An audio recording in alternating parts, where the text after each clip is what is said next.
Assalamualaikum warahmatullahi wabarakatuh. Halo sobat, perkenalkan nama saya Ratu Alvina Inaya dengan NIM 1914175, jurusan Ekonomi Syariah semester 5 kelas B. Di sini saya akan menjelaskan tentang upaya dalam meningkatkan nilai pelanggan.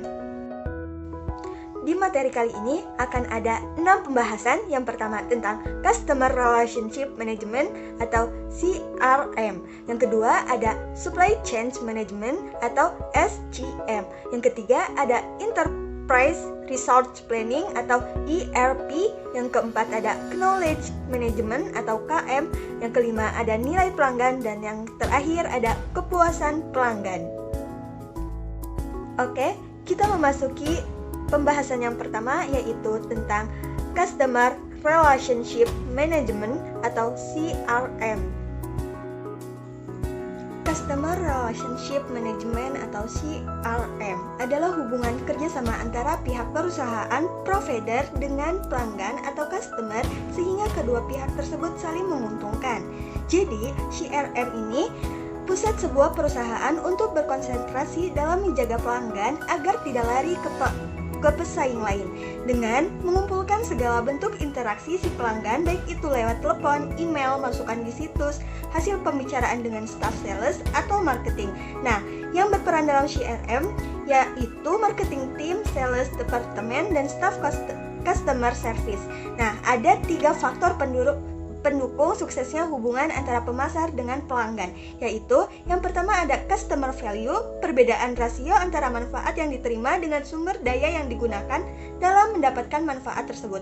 Yang kedua ada customer satisfaction, yaitu persepsi seorang terhadap kinerja suatu produk atau jasa hubungan dengan harapannya. Yang ketiga ada customer retention, yaitu tujuan dari penawaran produk yang bernilai secara terus-menerus dan lebih dibandingkan pesaing lain, sehingga pelanggan puas dan tetap loyal terhadap produk dan merek perusahaan. Terdapat 3 program dalam CRM, yaitu yang pertama ada one-to-one marketing, yaitu program individual yang ditunjukkan untuk memenuhi kepuasan atas kebutuhan unik dari pelanggan dengan cara membentuk tim pelanggan yang akan menjembatani sumber daya perusahaan. Yang kedua ada continuing marketing, yaitu meningkatkan loyalitas pelanggan melalui layanan khusus yang bersifat jangka panjang untuk meningkatkan nilai melalui saling memahami karakteristik. Yang ketiga ada partnering program, yaitu hubungan kemitraan antara pelanggan dengan pemasar untuk melayani kebutuhan konsumen akhir. Selanjutnya, penerapan CRM dalam perusahaan itu akan mendapatkan yang pertama meningkatkan loyalitas pelanggan, yang kedua mengurangi biaya atau efisiensi biaya, yang ketiga meningkatkan efisiensi operasional, yang keempat meningkatkan time to market, yang kelima meningkatkan pendapatan. Kemudian kita memasuki pembahasannya yang kedua, yaitu tentang Supply Chain Management atau SCM. Supply Chain Management atau SCM merupakan sebuah konsep atau proses mekanisme dalam meningkatkan produktivitas total perusahaan pada rantai supply dengan melalui optimalisasi waktu, lokasi, dan kuantitas bahan atau barang. Terdapat 2 kata penting, yaitu supply yang berarti pasokan dan chain yang berarti rantai. Jadi supply chain ini dapat dikatakan rantai pasokan barang, yang dimana barang ini mengalir dari hulu sampai hilir. Sebagai sebuah rantai ini mengikuti sejumlah pelaku atau pihak seperti ada pabrik di hulu yang memproduksi, di hulu lagi ada supplier yang memasok material, kemudian pabrik akan mengirim produk tersebut ke distributor, kemudian distributor akan mengirim ke wholesaler, lalu wholesaler ini akan mengirim ke sebuah toko. Nah, SCM ini bisa sangat kompleks untuk melewati batas negara bahkan batas-batas benua, sehingga supply chain ini membentuk metode kecermatan dan kerjasama yang baik dari satu pelaku ke pelaku lainnya. Manfaat yang diperoleh dalam menerapkan SCM yaitu yang pertama membantu menyediakan jumlah produk yang sesuai dari proses hingga produk tersebut dikirim ke pelanggan. Yang kedua, sistem ini membantu pemasok, distributor, dan perusahaan kurir untuk saling berbagi informasi mengenai pesanan, produksi, dan tingkat persediaan pengiriman. Yang ketiga, sistem SCM juga membantu profitabilitas perusahaan dengan mengurangi biaya pemindahan dan pengelolaan sumber daya guna. Dapat dilakukan dengan secepat mungkin dan dengan biaya seefisien mungkin. Jadi dapat disimpulkan bahwa manfaat supply chain management atau SCM ini untuk membantu perusahaan agar mencapai ketangkasan dan kepekaan dalam memenuhi permintaan pelanggan dan kebutuhan mitra bisnisnya.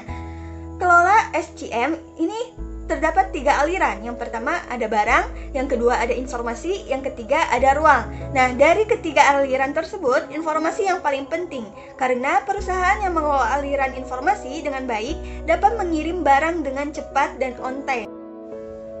Selanjutnya, pembahasan yang ketiga yaitu tentang Enterprise Resource Planning atau ERP.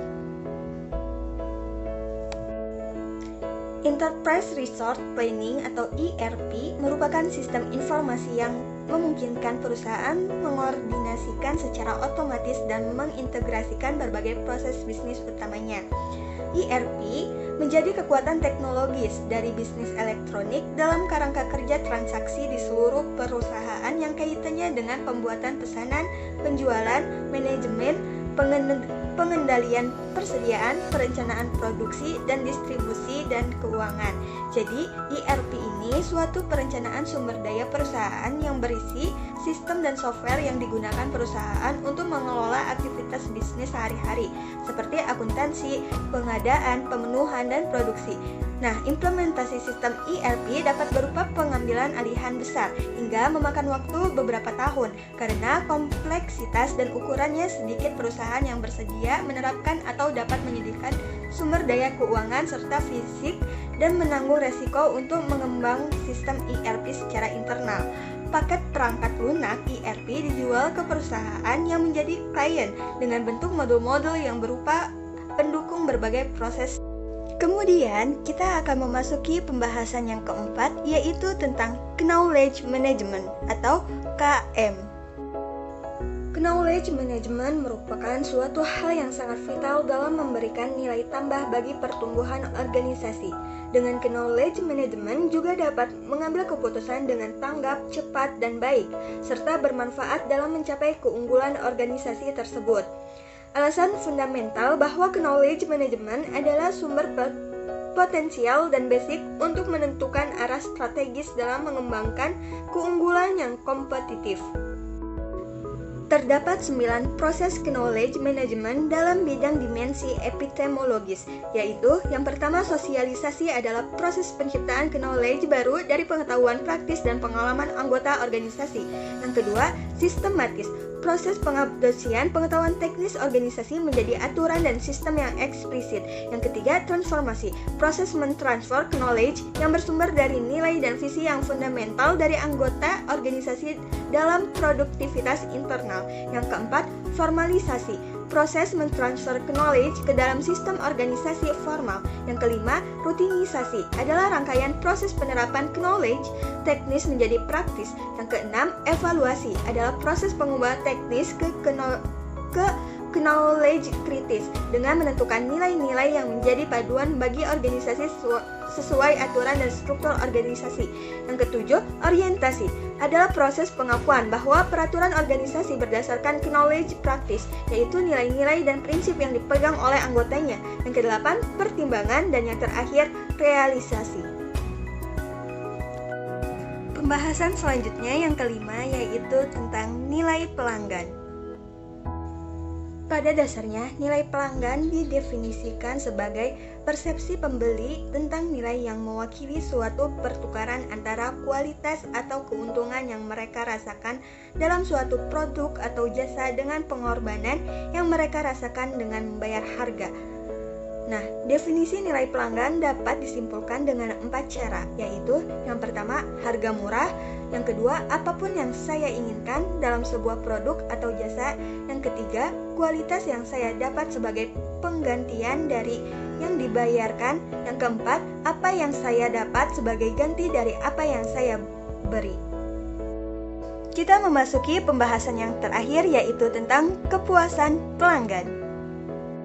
Kepuasan pelanggan adalah tingkat perasaan seseorang setelah membandingkan kinerja produk atau hasil yang dia rasakan dibandingkan dengan apa yang menjadi harapannya. Pertimbangan untuk berorientasi pada kepuasan, yaitu dengan perusahaan, dapat meningkatkan kepuasan pelanggan dengan menurunkan harga atau meningkatkan pelayanan. Namun, akibatnya laba perusahaan dapat turun. Perusahaan mungkin dapat meningkatkan keuntungan bagi pelanggan dengan cara lain, misalnya memperbaiki produksinya atau menanam modal lebih banyak di penelitian dan pengembangan. Banyak orang yang punya kepentingan dalam perusahaan, khususnya dana, termasuk karyawan, penyalur, pemasok, dan pemegang saham untuk menerapkan kepuasan pelanggan.